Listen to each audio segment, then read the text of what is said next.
আসসালামু আলাইকুম বন্ধুরা, আজকে আবারও একটা রান্নার রেসিপি নিয়ে আপনাদের সামনে চলে এসেছি। তো বন্ধুরা, কাছে দূরে দেশ বিদেশে যে যেখান থেকে আমার এই ভিডিওটা দেখছেন, সবাইকে আমার অন্তর থেকে অনেক অনেক ভালোবাসা। তো বন্ধুরা, আশা করি আপনারা সবাই ভালো আছেন আর আপনাদের ভালোবাসায় আমরাও খুব ভালো আছি। তো বন্ধুরা, আজকে একটা ভর্তা রেসিপি নিয়ে আপনাদের সামনে চলে এসেছি।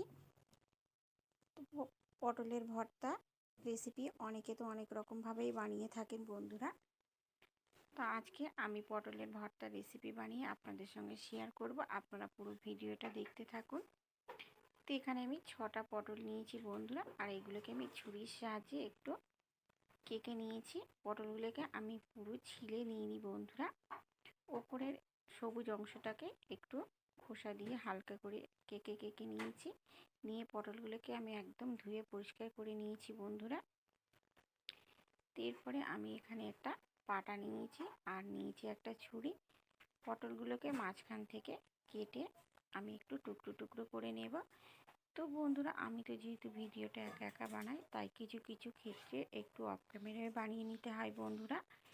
তো পটলগুলোকে এই যে আমি একটু টুকরো টুকরো করে নিয়েছি, আর সমস্ত পটলগুলো আমার কাটা হয়ে গেছে। তারপরে একটা পাত্রে তুলে নিলাম। তো এদিকে তো আমি কড়া বসিয়ে দিয়েছি, আর কড়াতে পটলগুলো দিয়ে আমি এখানে জল দিয়ে দিলাম বন্ধুরা। পটলগুলোকে সিদ্ধ করতে দিলাম একটু। আর এখানে অন্য অন্য উপকরণগুলো সেগুলো আপনাদের সঙ্গে শেয়ার করছি বন্ধুরা। এখানে নিয়েছি কাঁচা লঙ্কা কুচি, আর এখানে নিয়েছি শুকনো লঙ্কা আর কালো জিরে।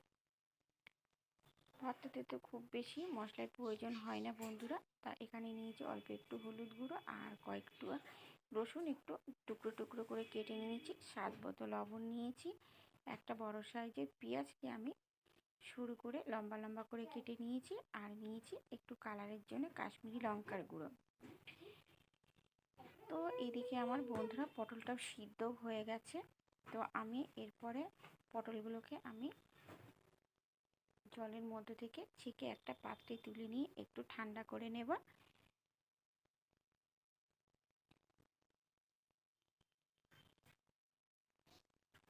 সমস্ত পটলগুলোকে আমি ছেঁকে তুলে নিলাম বন্ধুরা, আর পটলগুলোকে একটু ঠান্ডাও করে নিলাম। এরপরে আমি পটলগুলোকে একটা মিক্সারে গ্রেট করে নেব।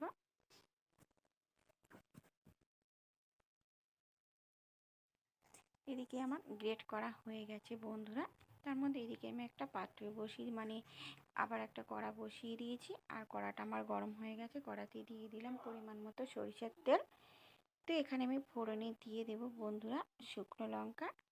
আমি 3টে শুকনো লঙ্কা মাঝখান দিয়ে কেটে নিয়েছি বন্ধুরা। শুকনো লঙ্কাটা দেওয়ার পরে একটু নাড়াচাড়া করে নেব। তারপরে এখানে দিয়ে দেব কালো জিরে।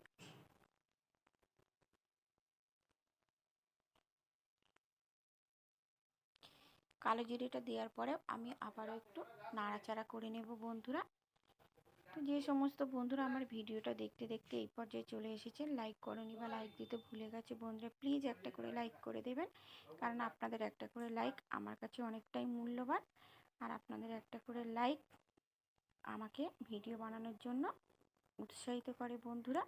তো এখানে দিয়ে দিলাম পেঁয়াজ কুচি। পেঁয়াজ কুচিটা দেওয়ার পরে কালো জিরে শুকনো লঙ্কার সঙ্গে আবার একটু খুব ভালো করে নাড়াচাড়া করে নেব। তো বন্ধুরা, আমি তো একটা মধ্যবিত্ত ঘরের বউ, আমার যে প্রতিদিনের রান্না বান্না তার থেকে একটা করে ভিডিও বানিয়ে আপনাদের সঙ্গে শেয়ার করি। তো সেরকমই আজকে আবারও একটা সেই রান্নার মধ্যে থেকে একটা রেসিপি আপনাদের সঙ্গে শেয়ার করব।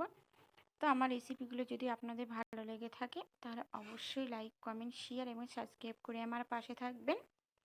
তারপর এখানে দিয়ে দিলাম রসুন কুচি। রসুন কুচিটা দেওয়ার পরে আবারও পেঁয়াজের সঙ্গে খুব ভালো করে একটু ভাজা ভাজা করে নেব। তো পুরনো বন্ধুরা তো অবশ্যই আমার ভিডিওটা দেখবেন। যদি নতুন কোনো বন্ধু আমার চ্যানেলে এসে থাকেন, তা অবশ্যই আমার চ্যানেলটিকে সাবস্ক্রাইব করে আমার পাশে থাকবেন বন্ধুরা। আর পাশের বেল আইকনটিকে অন করে রাখবেন, যাতে আমি ভিডিও ছাড়লে প্রথমেই নোটিফিকেশান আপনাদের কাছে চলে যায়। তারপর এখানে দিয়ে দেব কাঁচা লঙ্কা কুচি। কাঁচা লঙ্কা কুচিটা দেওয়ার পরে আবারও সব কিছু খুব ভালো করে মিশিয়ে নেব। আর বন্ধুরা, আমার ভিডিওটা দেখার জন্য আপনাদের কাছে অনুরোধ রইল, কেউ স্কিপ করে দেখবেন না, সম্পূর্ণ ভিডিওটা দেখার জন্য অনুরোধ রইল। সব কিছু খুব ভালো করে নাড়াচাড়া করে নেওয়ার পরে এখানে আমি দিয়ে দেব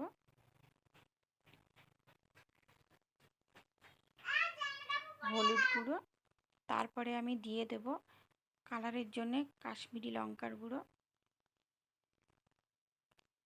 তো সব কিছু দেওয়ার পরে খুব ভালো করে মিশিয়ে নেব।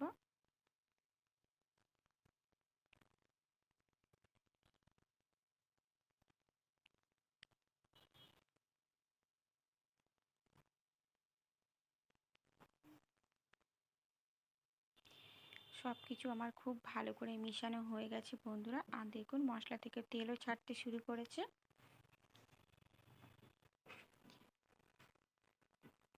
এই পর্যায়ে এবারে আমি দিয়ে দেব গ্রেট করে রাখা সেই পটলটাকে দেওয়ার পরে আমি খুব ভালো করে সমস্ত মশলার সঙ্গে এটাকে মেশাতে থাকবো। এটা একটু সময় নিয়ে আমি মেশাবো বন্ধুরা। আর যেহেতু পটলটা গ্রেট করা পাতলা হয়ে গেছে, তাই প্রথমে নাড়তে গিয়ে একটু গায়ের দিকে ছিটিয়ে আসছে, কিন্তু একটা সময় নিয়ে নাড়াচাড়া করলে অনেকটাই টাইট হয়ে আসবে, পরে আর এটা অসুবিধা হবে না। তারপর এখানে দিয়ে দিলাম স্বাদ মতো লবণ। লবণটা দেওয়ার পরে আমি খুব ভালো করে নাড়াচাড়া করতে থাকবো বন্ধুরা।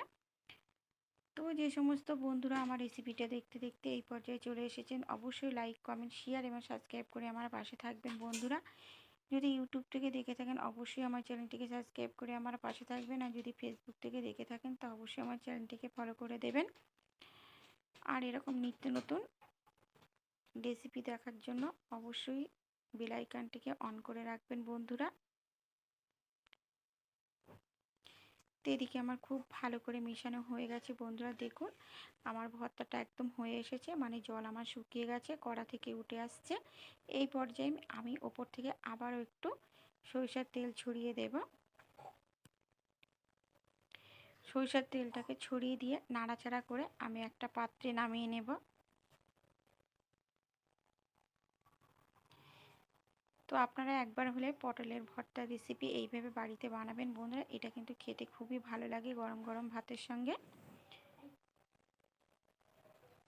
তারপর এখানে আমি একটা পাত্রে নামিয়ে নিলাম। দেখা হচ্ছে অন্য কোনো রেসিপির সঙ্গে। আজকের মতন আল্লাহ হাফেজ।